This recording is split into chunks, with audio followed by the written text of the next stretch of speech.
Hi everyone, thank you for coming back to my channel today. If you are new here, my name is Dakota and I am a mom to a wonderful little 2-year-old girl, also another baby on the way.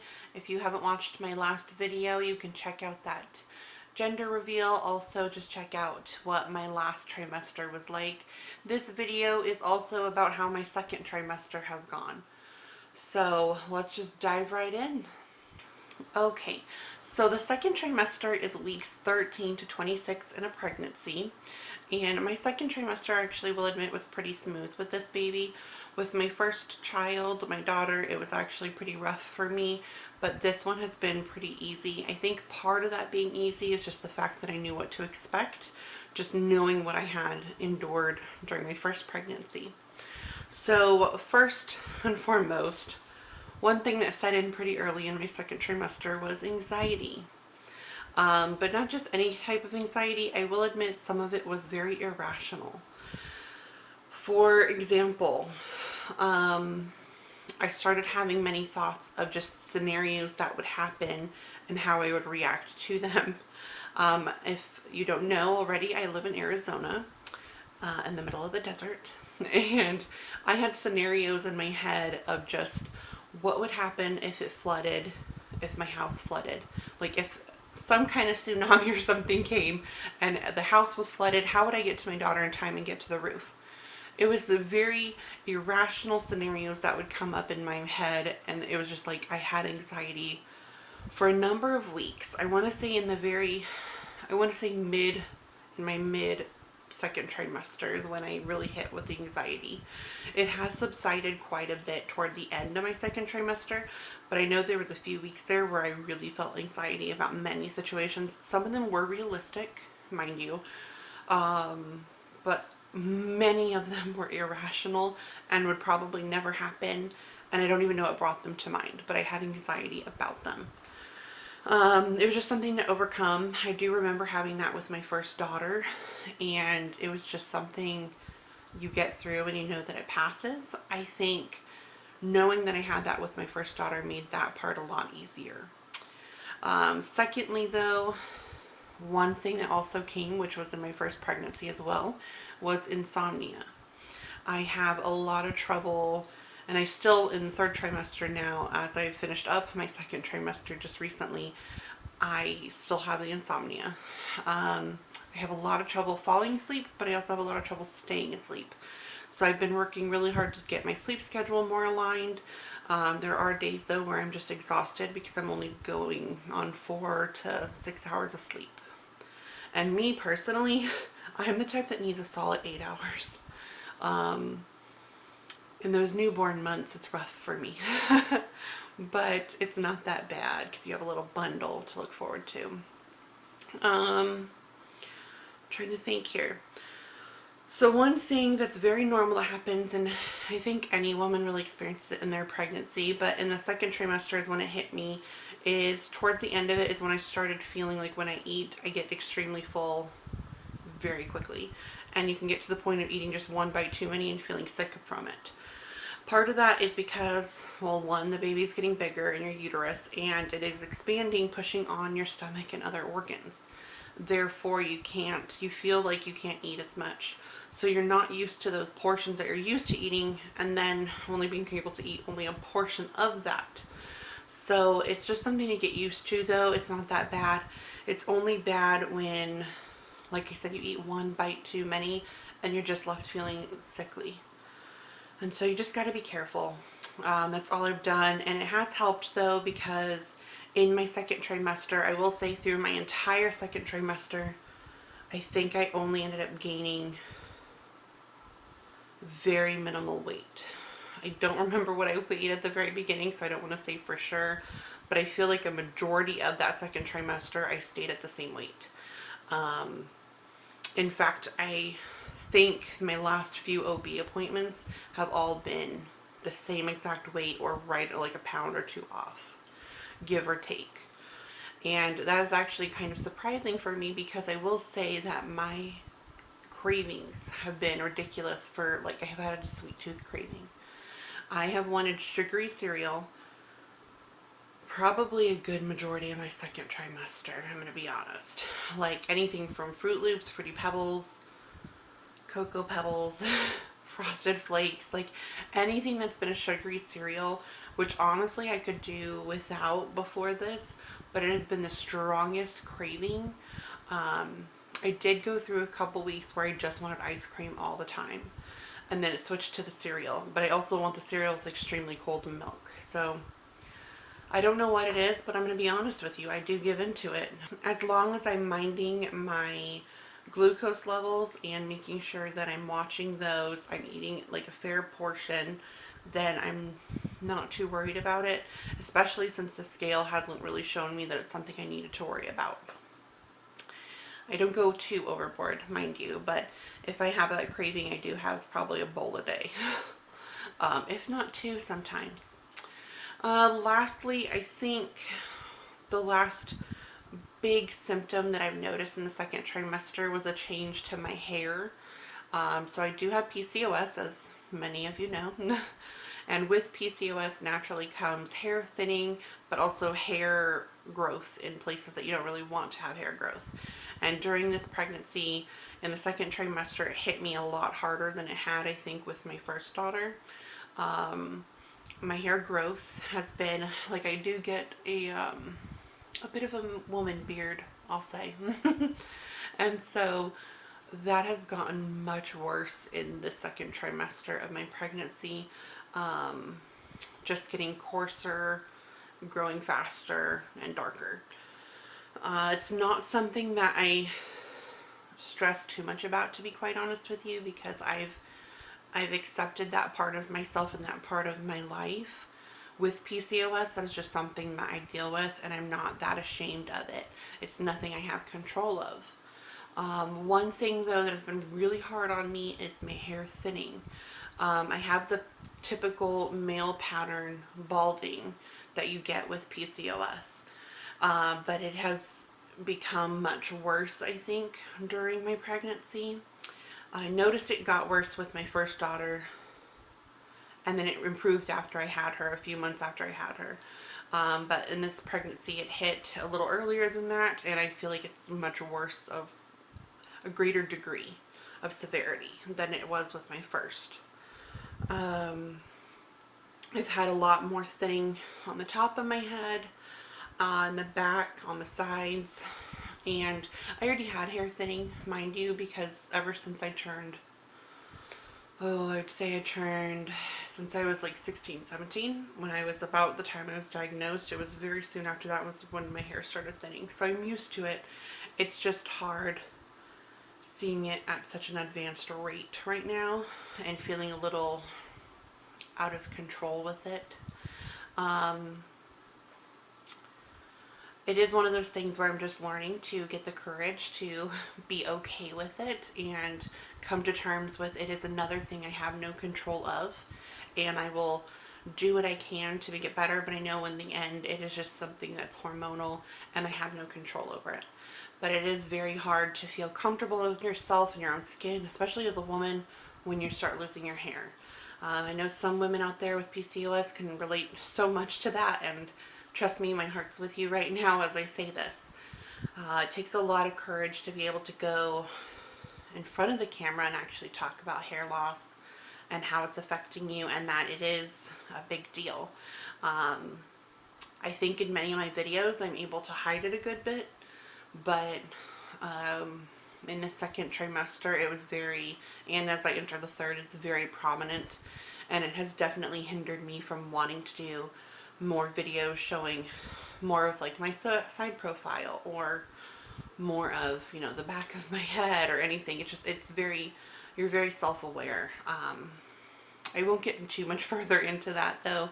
I've been thinking about making a video on just that alone, because I think many women with PCOS who are pregnant or not pregnant can relate. Like I said, I started this when I was like 16. So, and it's just gotten worse over the years.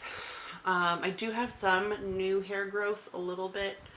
I use some special shampoos, but I'll talk about that in another video too. It's just something that I've noticed. Another thing is I feel like my hair has become thinner and it's become greasier much sooner than it used to. and I'm not used to that as much. So I feel like I'm having to shower more often because of how greasy my hair is becoming so quickly. And I don't exactly remember that happening in my first pregnancy, so this is definitely something different from that. Yes, I didn't have that. In my first one, I actually had extremely dry hair, extremely dry skin. This one, I have somewhat dry skin, but extremely greasy hair. So it's just different, but every pregnancy is different. That's why I'm sharing my story. Okay, so one fantastic thing that happened in the second trimester is only a few weeks into my second trimester, my nausea pretty much subsided. I would only get it once in a blue moon, and it's usually when I'm not eating in a more timely fashion, like I'm waiting too long to get hungry, and then it's like it just flips the switch, or um, when you've had like a little bit too much to eat, and then you just feel like you want to bring it up to make yourself feel better. So, but otherwise, it ended, which I was so thankful for, because with my first pregnancy, I had nausea the entire pregnancy. It never stopped from beginning to end. So I was so thankful that this one, it actually subsided and I got some energy back. I will say the energy has been a little hit and miss. I feel like I have much more energy than I did, of course, in my first trimester of this pregnancy. However, with the gestational diabetes, I notice I go through a lot of ups and downs in my energy levels, whether my numbers are good or they're bad. If they're bad, I do know that I will definitely be feeling it and my energy like plummets. And I just feel like sitting there like a lump of coal. But even sometimes when they're good, it feels like I just have this drop of energy, and I don't know exactly what that's about yet.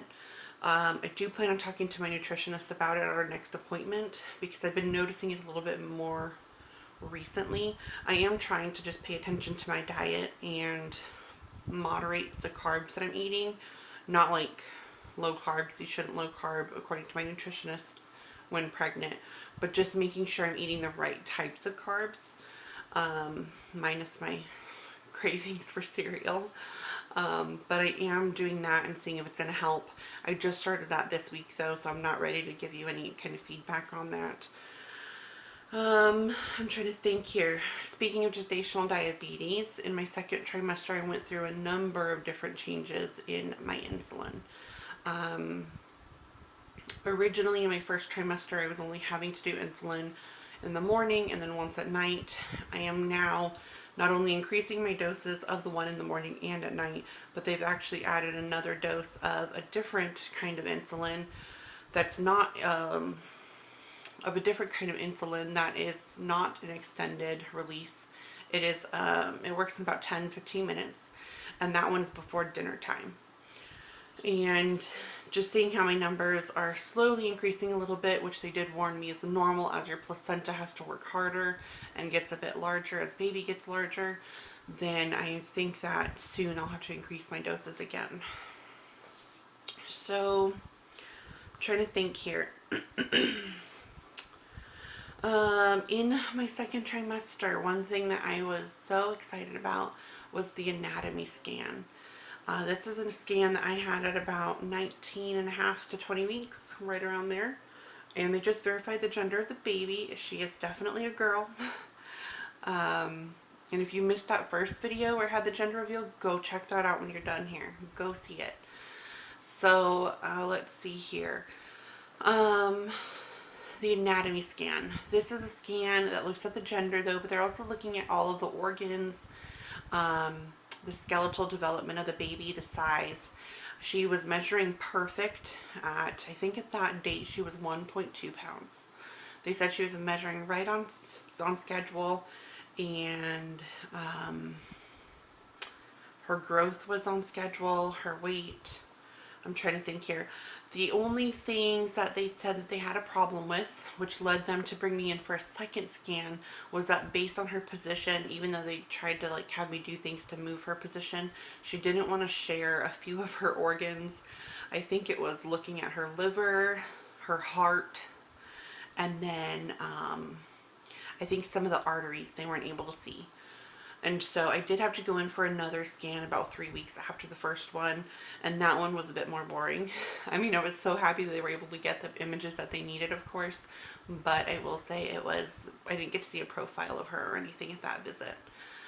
Only that first one, I got the best, in my opinion, the best profile shot, because with my first daughter, she was such a pain to get any ultrasound pictures of, including portraits or like profile pictures. I mean, she was very difficult. I think with her, I had to go in for 2 or 3 anatomy scans because she didn't want to get into the position. And this baby, I'll share that image with you. It is such a perfect picture where she looks like she is like folded in half, and you can see her spine perfectly, her legs, her toes are right in front of her face. I was quite surprised I got such a good image of her there. Definitely one that I will treasure forever. Another thing I had forgotten that they did in my first pregnancy, and I wasn't exactly prepared for in this anatomy scan, was a pelvic ultrasound where they're looking at the thickness of your cervix to see if that you are at risk for early labor. I believe, if I read correctly, this will also, they can tell in some way if this will also lead to preeclampsia. And it was a bit painful, but I will say they said that it looks like my cervix looked great. I don't look like I'm at risk for anything. And so I was very thrilled to hear that. So another fantastic thing that happened in the second trimester is my husband was finally able to really feel the baby kick and move, but also physically see her kick and move. Of course, I felt it like even in the very beginning, but towards the end, at the very end of the first trimester, I started to feel little kicks and everything, but it was toward, in the second trimester is definitely when my husband was able to, and we were really excited about that, just because I feel like it gives opportunity to connect more to the baby and let him feel more involved in the situation, since I'm the one like carrying her and feeling everything. I feel like sometimes it's hard for the spouse to feel involved and a connection there, so I think it definitely helps. So lastly, in my second trimester, I will say things have changed a lot for me as far as like my working and being pregnant during COVID. I do work in the medical field, as many of you know, in management, and I will say I have become extremely stressed during that time, mainly because I'm being put in situations that aren't exactly safe to be pregnant in during COVID.